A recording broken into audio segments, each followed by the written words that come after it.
Hi everyone, welcome to Sophia 360 degree. இன்னைக்கு நம்ம பார்க்க போற ரெசிபி பார்த்தீங்கன்னா ஒரு பர்த்டே கேக். ஸோ ஃபர்ஸ்ட் வந்து கேக் பேஸ் ரெடி பண்ணிக்கலாம். ஸோ அதுக்கு நான் வந்து 3 முட்டையை உடைச்சு அதோட ஒயிட் மட்டும் எடுத்திருக்கேன். எல்லோ இருக்கு, நம்ம லாஸ்ட்டாக இதை சேர்த்துக்கலாம். ஸோ ஃபர்ஸ்ட் வந்து ஒயிட்டை பீட் பண்ணி எடுத்துக்கலாம். ஸோ நம்ம கேக்குக்கு எடுத்துகிட்டு வச்சுருக்க சுகரை வந்து கொஞ்சம் பவுடர் பண்ணி வச்சுட்டு இது கூட ஆட் பண்ணிக்கிட்டே நீங்கள் பீட் பண்ணிங்கன்னா நல்லா ஃபோமியாக வரும் கேக்கு. ஸோ இப்போ நம்ம வந்து இதை பீட் பண்ணிடலாம். நான் சுகர் யூஸ் பண்ணல, நான் ப்ரௌன் சுகர் தான் யூஸ் பண்ண போகிறேன். ஸோ நான் அதனால் சுகர் இல்லாமல் வெறும் எக்கவே வந்து பீட் பண்ணி எடுத்துக்க போகிறேன். ஸோ இதை பீட்டரில் பீட் பண்ணி எடுத்துக்கலாம்.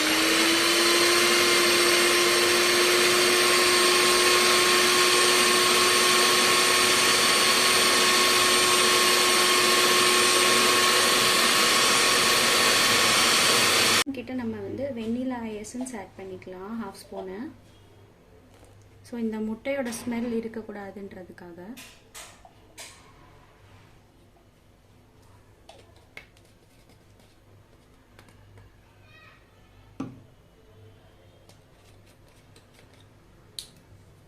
A pinch of pineapple essence. ரொம்ப வேண்டாம், கம்மியாகவே ஆட் பண்ணிக்கோங்க.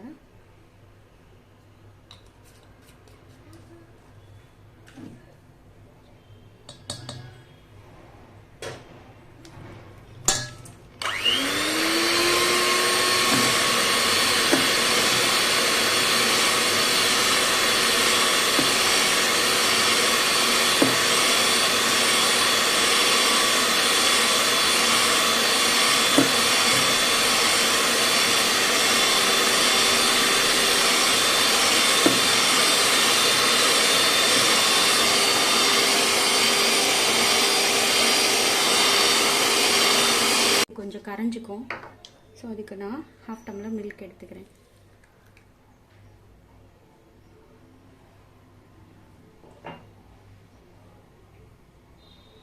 ஸோ இதை நல்லா கரைச்சி எடுத்துக்கணும்.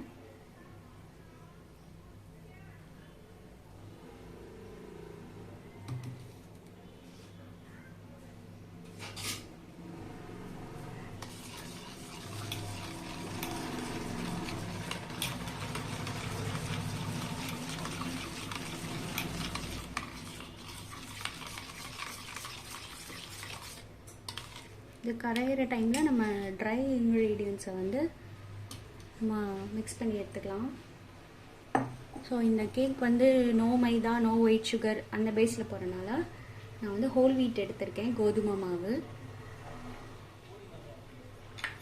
அது கூட ராகி ஃப்ளோர், கேப்ப மாவு, cocoa powder, baking powder, baking soda. இந்த ட்ரை இன்க்ரீடியன்ஸை வந்து நல்லா மிக்ஸ் பண்ணி எடுத்துக்கலாம்.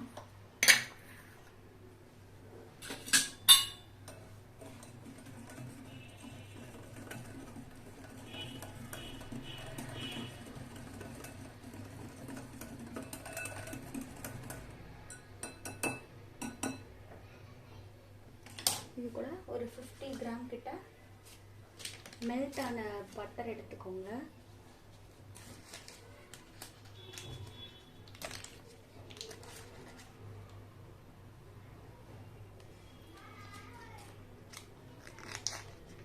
ஒரு 50 கிராம் பட்டரையுமே இந்த சுகரோட இதில் இந்த சுகர் வித் மில்க்லேயே நான் ஆட் பண்ணிக்கிறேன் பட்டரையும்.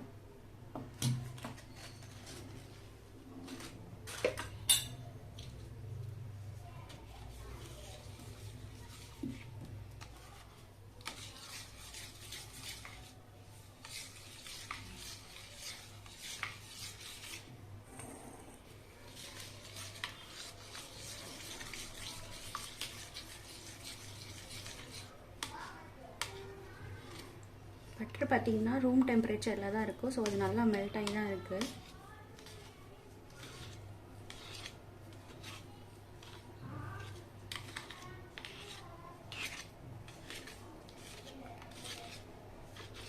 இங்கே ஒயிட் சுகராக இருந்தால் டைரெக்டாகவே ஆட் பண்ணிக்கலாம் பவுடர் பண்ணிவிட்டு.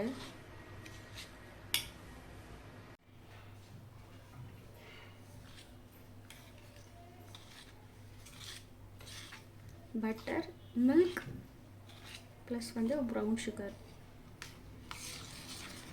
எடுத்துக்கிட்டோம். அகெயின் இது கூடயே இந்த எக்கோட எல்லோ இருக்குது, இதை லாஸ்ட் ஆட் பண்ணிக்கலாம்.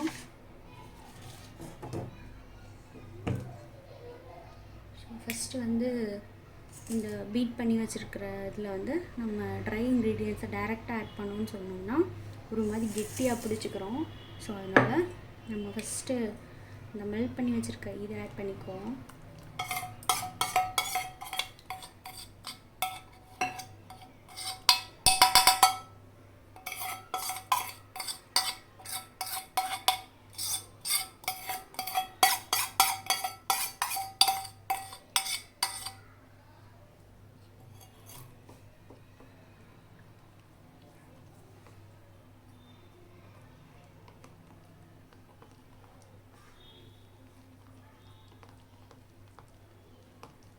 இது செமி சாலிட் மாதிரி ஆயிரும். இப்போது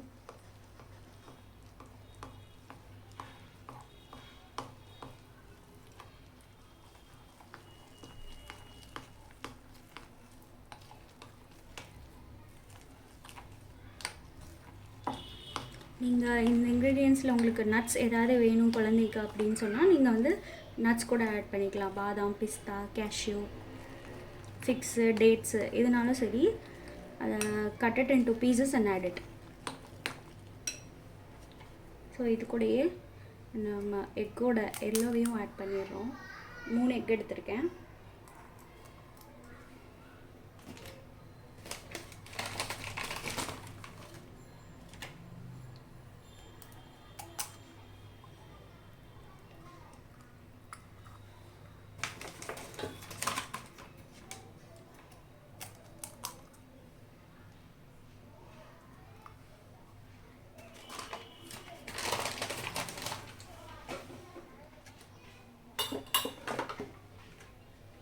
இதையுமே நம்ம நல்லா கலக்கிக்குவோம்.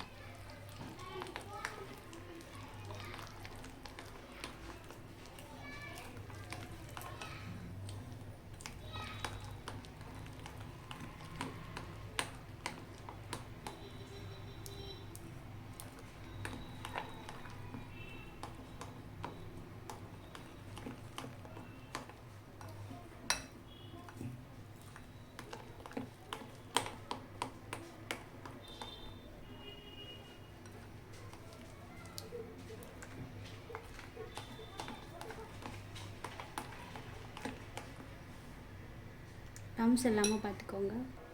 ஸோ இது ரெடி ஆகிடுச்சு. அதுக்காட்டி நம்ம கேக் பேக் பண்ணுற டின்னை வந்து பட்டர் போட்டு இது பண்ணிக்குவோம்.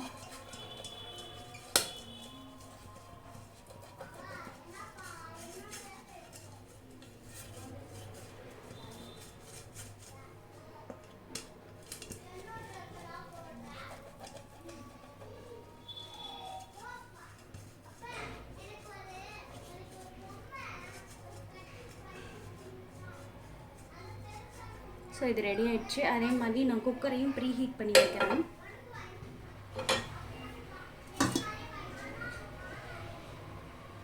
ஸோ இப்போ இந்த கேக் பேஸ்ட்டில் வந்து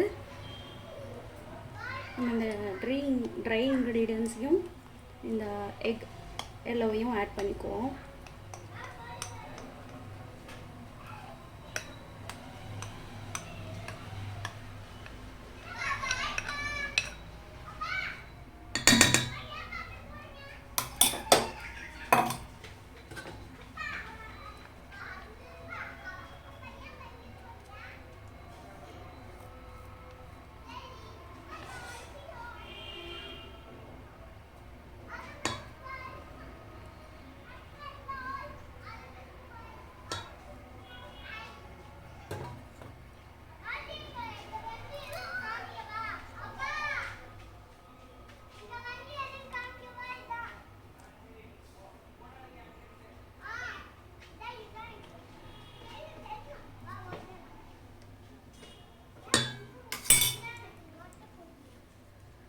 ஸோ இப்போ இதை வந்து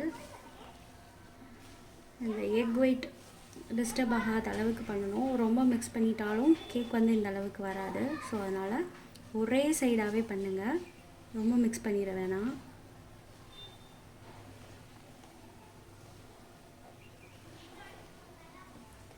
ஸோ தட் கேக் வந்து நல்லா ஃப்ளஃபியாக வரும்.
ஸோ இது இந்த கன்சிஸ்டன்சியில் இருக்கணும்.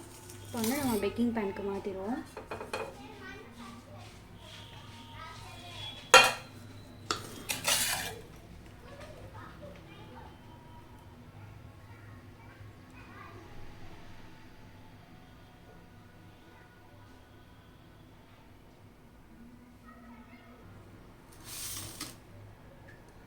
கேக் வந்து நல்லா டேப் பண்ணிக்கோங்க. ஸோ தட் அந்த பபுள்ஸ் ஏதாவது ஏர்ல இருந்தால் சரியாக இருக்கும். இப்போ பார்த்தீங்கன்னா இதில் வந்து 60% தான் நான் கேக்கில் மோல்டில் வந்து கேக்கை ஃபில் பண்ணியிருக்கேன். ஸோ இதுக்கு மேலே ஃபில் பண்ணாதீங்க. ஸோ இப்போ இதை வந்து நான் வந்து குக்கர் தான் இருக்கேன், என்கிட்ட அவன் இல்லை. ஸோ அதனால் நான் குக்கரை ப்ரீ ஹீட் பண்ணி வச்சுருக்கேன். அடியில் ஒரு பேஸ்க்கு சாண்ட் போட்டுட்டு அதுக்கு மேலே ஒரு ஸ்டாண்ட் வச்சு தான் நான் இப்போ வந்து கேக்கை பேக் பண்ண போகிறேன். ஸோ நான் இதை வந்து இப்போ அதில் ப்ளேஸ் பண்ணிக்கிறேன். அப்படியே ஹீட் பண்ணி வச்சுருக்க குக்கரில் வந்து இப்போ இந்த கேக்கோட இதை ஆட் பண்ணிக்கிறேன்.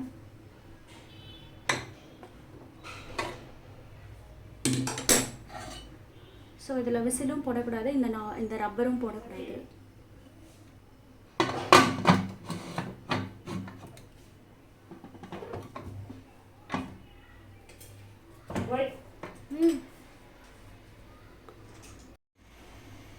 ஸோ இப்போ கேக் பேக் பண்ணியாச்சு. வெந்திருக்கான்னு செக் பண்ணிக்குவோம். ஸோ ஒரு டூத் பிக் எடுத்துகிட்டு செக் பண்ணிக்கோங்க. ஸோ இது ஒட்டலை. ஸோ கேக் ரெடி ஆயிடுச்சு.